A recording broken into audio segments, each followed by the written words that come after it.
Apaga las luces. Ponte los auriculares. Hay casas que solo se usan los fines de semana. Casas donde el silencio es tan espeso que parece escuchar. Dicen que en la montaña, cuando cae la noche, no todo lo que se mueve es el viento. Y no todas las luces que ves pertenecen a casas habitadas. Esta es la historia de un grupo de amigos, de un fin de semana que no terminó como esperaban, y de una casa de la que no todos salieron. La casa pertenecía a los padres de uno de ellos. Estaba en mitad de la montaña, rodeada de árboles altos, viejos, demasiado juntos entre sí. No había cobertura, solo una carretera estrecha que subía durante casi una hora sin cruzarse con ningún otro coche. Eran 6. Risas, música alta, bromas sobre pasar miedo por la noche. El tipo de humor que solo se tiene cuando todavía no ha pasado nada. Llegaron al atardecer. La casa era más grande de lo que recordaban. 2 plantas, sótano, ventanas pequeñas y una terraza que daba directamente al bosque. Lo primero que notaron fue el silencio. No había pájaros, no había insectos, solo viento. Entraron. El interior olía a madera húmeda y polvo, como si nadie hubiera respirado allí en mucho tiempo. Mientras descargaban las mochilas, uno de ellos señaló algo desde la ventana del salón. Una luz, entre los árboles. Débil, lejana. «Debe de ser otra casa», dijo alguien. Pero nadie recordaba haber visto ninguna en la subida. La noche cayó rápido. Demasiado rápido. Cenaron, bebieron, la música volvió a sonar, hasta que, sin aviso, la electricidad se fue. Oscuridad total. Risas nerviosas, móviles encendidos, linternas improvisadas. «Tranquilos, suele pasar», dijo el dueño. «Volverá en unos minutos». No volvió. Desde la terraza, alguien gritó: «¿Habéis visto eso?».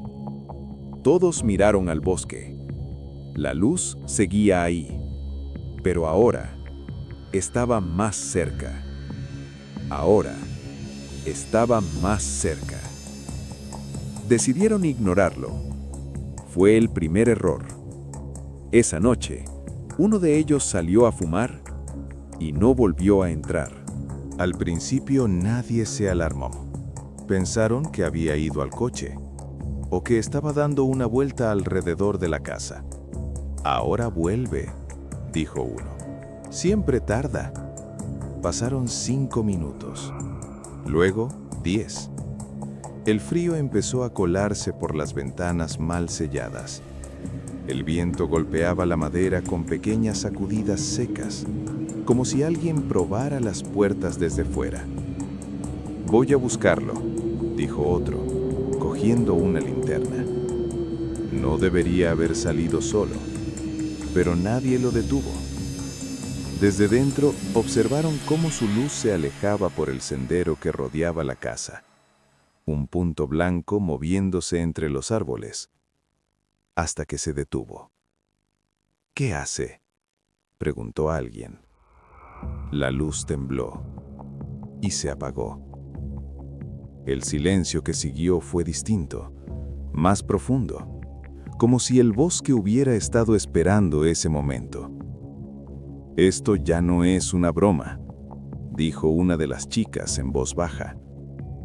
Cogieron más linternas, salieron en grupo. El aire olía a humedad, a tierra removida. Cada paso crujía demasiado fuerte. «¿Hola?», gritó alguien. La voz se perdió entre los árboles. Encontraron la linterna en el suelo. rota, el cristal hecho añicos, como si alguien la hubiera lanzado con fuerza. No había huellas claras, solo marcas confusas en el barro, pisadas que no parecían humanas del todo. «Volvemos a la casa», dijo uno. «Ahora». En el camino de regreso, escucharon algo moverse a su derecha. Rápido, demasiado rápido. Cuando llegaron a la casa, la puerta estaba abierta. Ellos la habían dejado cerrada. Dentro, el salón estaba revuelto, cosas en el suelo, una silla caída.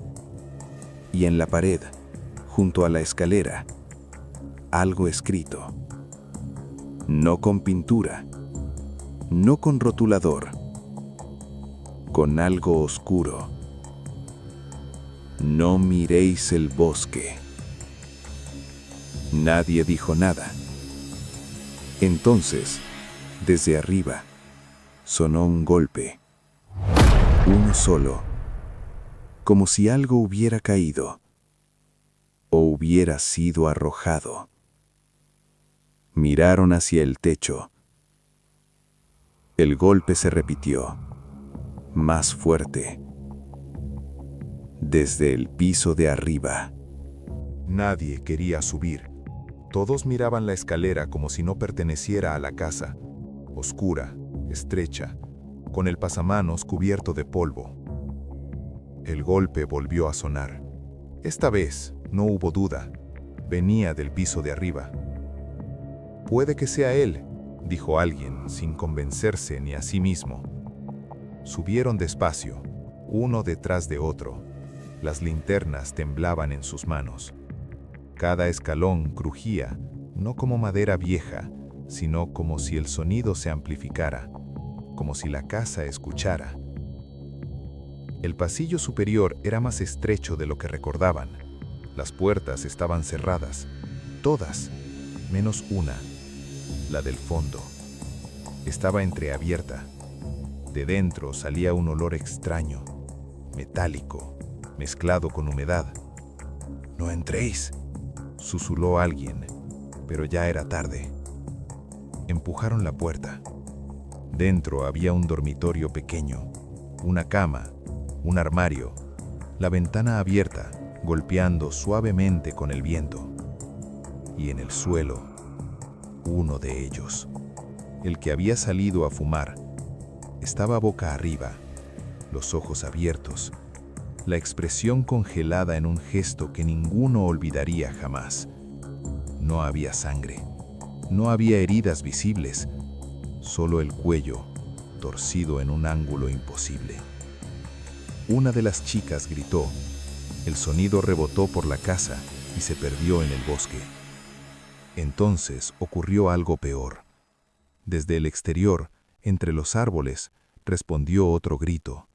No humano, no animal. Algo que imitaba la voz, pero llegaba tarde, desacompasado.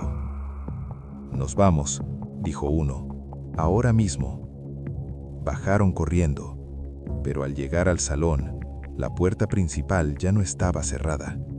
Estaba abierta de par en par.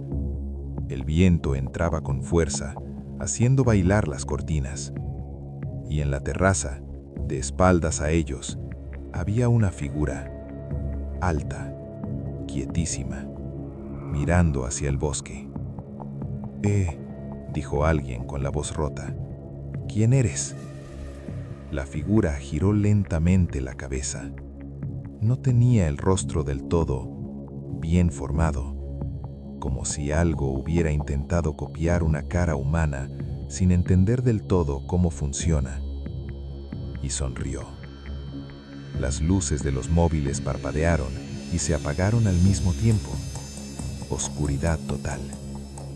Y entonces, la casa se llenó de pasos. No uno, muchos, subiendo, bajando, rodeándolos. Desde dentro, desde fuera, la casa ya no estaba vacía. No sabían cómo, pero estaban separados. La oscuridad era tan espesa que parecía tener peso, como si el aire se hubiera vuelto sólido. «¿Hola?», susurró alguien. Nadie respondió. El bosque rodeaba la casa por completo. Los árboles eran altos, demasiado juntos. Sus ramas se entrelazaban como dedos retorcidos, bloqueando la luna. Uno de ellos empezó a correr. No sabía hacia dónde, solo quería alejarse de la casa. Las ramas le golpeaban la cara, las raíces parecían moverse bajo sus pies. Entonces escuchó pasos detrás, rápidos, desordenados. ¡Para!, gritó. «¡Soy yo!». Los pasos aceleraron. Giró la cabeza justo a tiempo para ver algo salir de entre los árboles. No caminaba, se deslizaba. Demasiado alto, demasiado delgado. Tropezó y cayó al suelo. Intentó levantarse, pero algo le agarró el tobillo. No era una mano. Era frío, húmedo, y tiraba con fuerza. El grito duró poco, muy poco. En otra parte del bosque, dos de ellos corrían juntos, jadeando, llorando. «No mires atrás», decía uno. «No mires atrás». Pero el sonido lo seguía. Risas, bajas, torpes, como si alguien estuviera practicando cómo reírse. Llegaron a un claro. Por un segundo pensaron que estaban a salvo, hasta que vieron la cabaña. No aparecía en ningún mapa. No estaba allí cuando llegaron. La puerta estaba abierta. Dentro había luces encendidas y voces. Reconocieron una de ellas. Es él», susurró ella. «¿Es su voz?». Entraron. La cabaña estaba vacía. Solo había una radio antigua sobre la mesa. De ella salía la voz, repitiendo frases sueltas, cortadas, imperfectas, como si alguien hubiera aprendido a hablar escuchándolos. La radio se apagó de golpe. Detrás de ellos, la puerta se cerró, y algo respiró en la oscuridad. Muy cerca, la chica que quedaba sola había vuelto a la casa. No sabía por qué. Tal vez porque el terror era peor afuera. El salón estaba destrozado. Muebles volcados, cristales rotos. En la pared, con algo oscuro, alguien había escrito: «No debisteis venir». Subió las escaleras temblando. Cada paso era un esfuerzo. En el pasillo, todas las puertas estaban abiertas ahora. Las habitaciones estaban vacías, excepto la última. Dentro, había fotos de ellos, llegando a la casa, bajando del coche, riendo. Fotos que nadie debería haber podido tomar. Sintió un aliento en la nuca. No se giró. Lloró. Y comprendió la verdad demasiado tarde. No estaban siendo casados. Estaban siendo aprendidos. Solo quedaba uno. No sabía si llevaba minutos u horas caminando. El bosque ya no sonaba igual. No había viento, no había animales. Ni siquiera sus propios pasos parecían reales. El suelo estaba cubierto de niebla baja, espesa, como si la tierra respirara lentamente. Entonces lo vio. El coche. Seguía allí, exactamente igual que al llegar, como si nada hubiera pasado. Las puertas estaban abiertas, las luces interiores encendidas, demasiado encendidas. Se acercó despacio. En el parabrisas había marcas, no de golpes, de uñas, desde dentro. El motor no arrancó. El móvil seguía sin señal. Y entonces, «Hola». Su voz respondió desde el bosque. No con eco, no distorsionada, perfecta. Giró lentamente.